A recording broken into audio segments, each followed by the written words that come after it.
What's going on, people? We are Tottenham TV here, back here with another predicted lineup. Tottenham away at West Ham, 12 o'clock kickoff at the London Stadium, which promises to be a very feisty encounter, which could be a season-defining game for Tottenham Hotspur and West Ham, to be honest, this season. Well, maybe not season-defining for West Ham, but definitely I think it could be make or break for Tottenham Hotspur, definitely this weekend. If we win, that really catapults us back into the top 4 race. If we lose, that puts us 9 points outside the top 5, never mind the top 4. So, I mean, it could be detrimental if we lose this weekend, couldn't it? Massively. It could really knock us out the race for the top 4 if we lose. It could be that detrimental, especially if Liverpool end up being Everton and whatnot. Actually, they're playing for us. Whatever. It's a massive game. You can't get around that. As London derbies go in the context of the season, it's absolutely ginormous, and we need to make sure we're on top of our game 100% and don't give West Ham a sniff in this one. Otherwise, it could be curtains for our league season, and all of a sudden we're just playing for pride, and we just got Europa League and the Carling Cup to fight for. So we need to make sure we keep all eggs spread around and not in just one basket, and we have as many opportunities for success as possible. And we have to win this game, I feel, to achieve that. Having said that, though, even if we do lose this game, it's still very congested in there. Would you not say that even if we do lose this game and go on a run after that we can get back in there? Because what we've got to do is look at Chelsea. You know, they were nowhere near, and suddenly 2 shells come in, 4 wins on the bounce. They're 4th already. Yeah. I mean, look, obviously, if we lose, if we go on a crazy run after, it's still possible, but I would say it's just very, very unlikely if we lose this game that we are going to go on that run. And I think we'll lose so much confidence and momentum that we've kind of trying to build ever since losing to Chelsea. That was kind of a sticking point, I feel, in that season, that loss. And I think Mourinho has seen he's had to change things since then. Yeah. And he definitely has. And I think he's changed a few things for the better. And I just feel like we have to get the 3 points of this game if we're going to have full belief of going into the rest of the season. And it's just crucial. I just question I would question whether we can go on a run if we lose this game. But if we do win and we win well, confidence then I think should be brimming, shouldn't it? Yeah, exactly. Especially after Thursday, when a few of the fringe players, made a big impact and made a case to be in the first team. I'm hoping that could bleed over to the Premier League.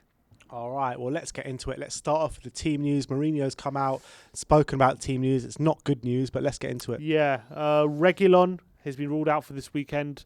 He said he'd potentially back for the Wolfsburger game in midweek or the Burnley game next weekend. More likely the Wolfsburger game, but he has been ruled out for this one. Lo Celso is still a few weeks away, apparently. He said he's not close to coming back just yet. So looks like that's going to be probably in sometime in March he'll be back. And Aurier was a big blow, and he said he's not going to be available probably for the next 2 games, which is really unlucky, considering that he was back in training last week. So it's I really don't know what annoying happened. About Aurier. He must have had a setback or something. I don't know what happened. It's really annoying. Because he got injured, and then it didn't seem like a big deal, and he was in training, and then he missed the Everton game where we thought it was just going to be 1 game because he was back in training, and all of a sudden he's now out for 4 or 5 games. We need him, man. We need him.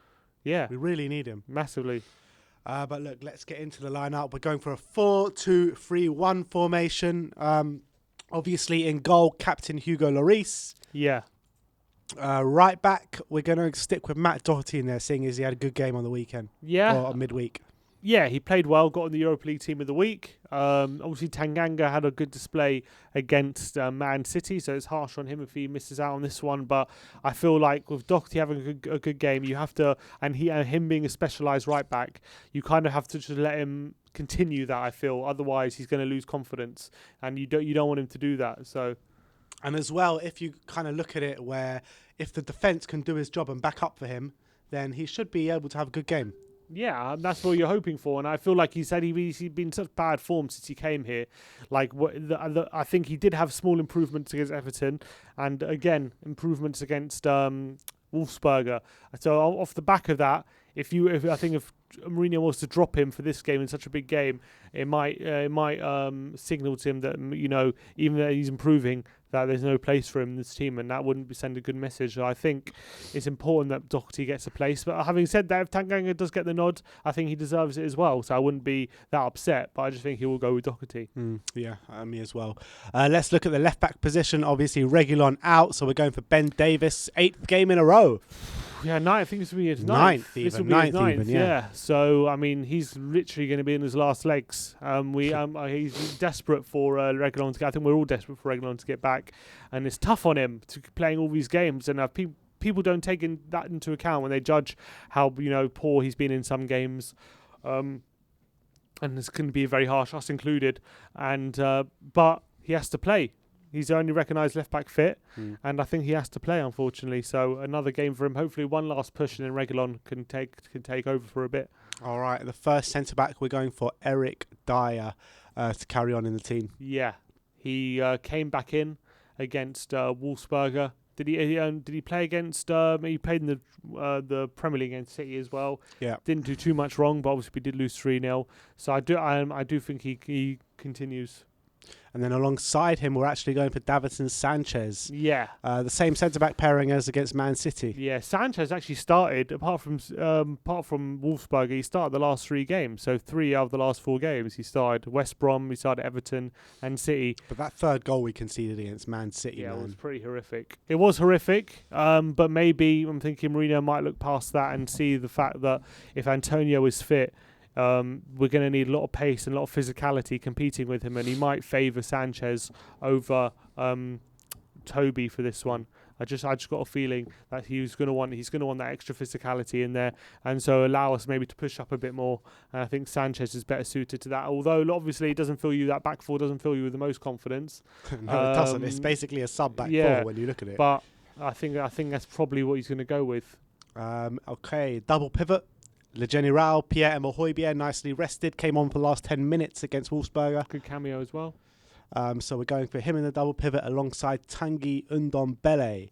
I mean, you got to call on these two players. If they can win the midfield battle, you've got to assume that we go and win this game. Yeah, I mean, they should be on top of it. We're well rested. I think he definitely made a statement by resting both of them against Wolfsberger, because we all know how pivotal those two can be to our play. So I think with them two rested, they should be on top of their game.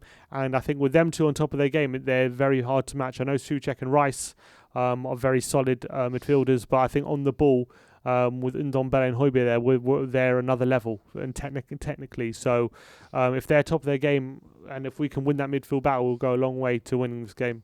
And then obviously left side of the attack, Heung-min Son loves the goal against West Ham, doesn't he? He does. He loves shushing them as well. He loves shushing the West Ham fans. In the middle, we're going to go for Eric Lamela.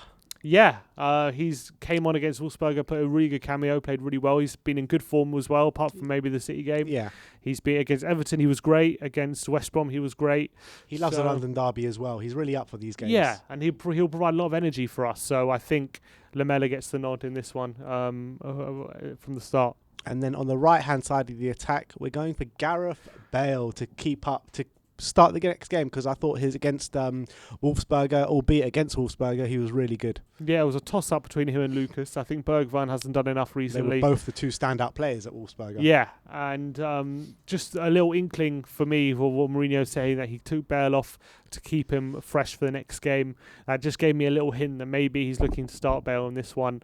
Obviously, he put in a really strong performance against Wolfsberger and looked bright and sharp and got a goal and assist. Obviously, Lucas as well got a really good goal, and he also had a very strong performance.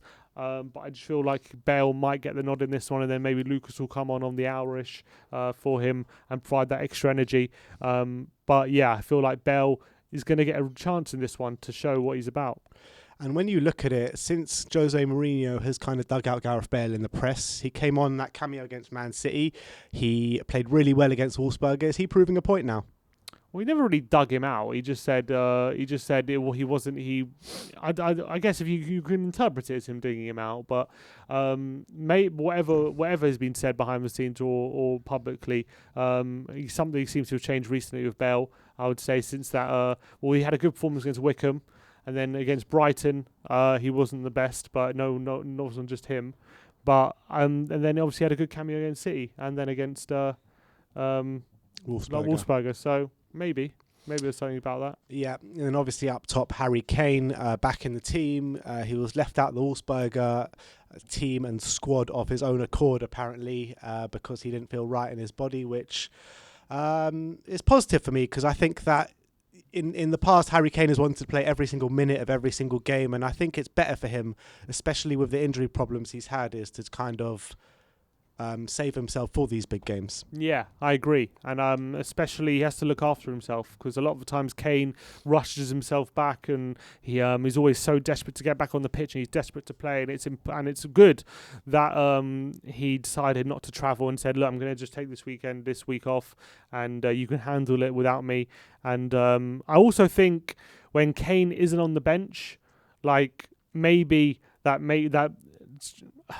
I know it didn't happen against Brighton or Chelsea, but maybe that's taking that safety net away from us will mean the players might step up a bit more. There could be something to that. I mean, obviously it didn't happen in the last few games, but it definitely happened against Wolfsburg. Like, we know we don't have Harry Kane to bring on, so the guys on the pitch have to step up. Yeah, whereas sometimes when he's on the bench, we always need him. We always need him to come on. I think it's more to do with the quality of opposition, the way it was the last 3 games. Maybe. Against Brighton and Chelsea, two very good sides, banging form as well. Well, Brighton weren't, but they are bloody well now. But Wolfsburg, you always expect to beat them with or without Harry Kane.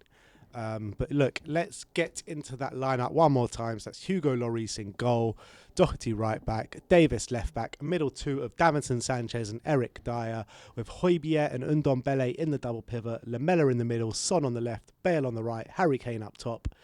What scoreline prediction are you going for? I said 2-1. I mean, looking at that lineup, I can't see us keeping a clean sheet. But I think we have enough firepower, enough quality in midfield to really put West Ham to the sword. And I really think it's going to be a massive game for both teams, and they're going to be well on it.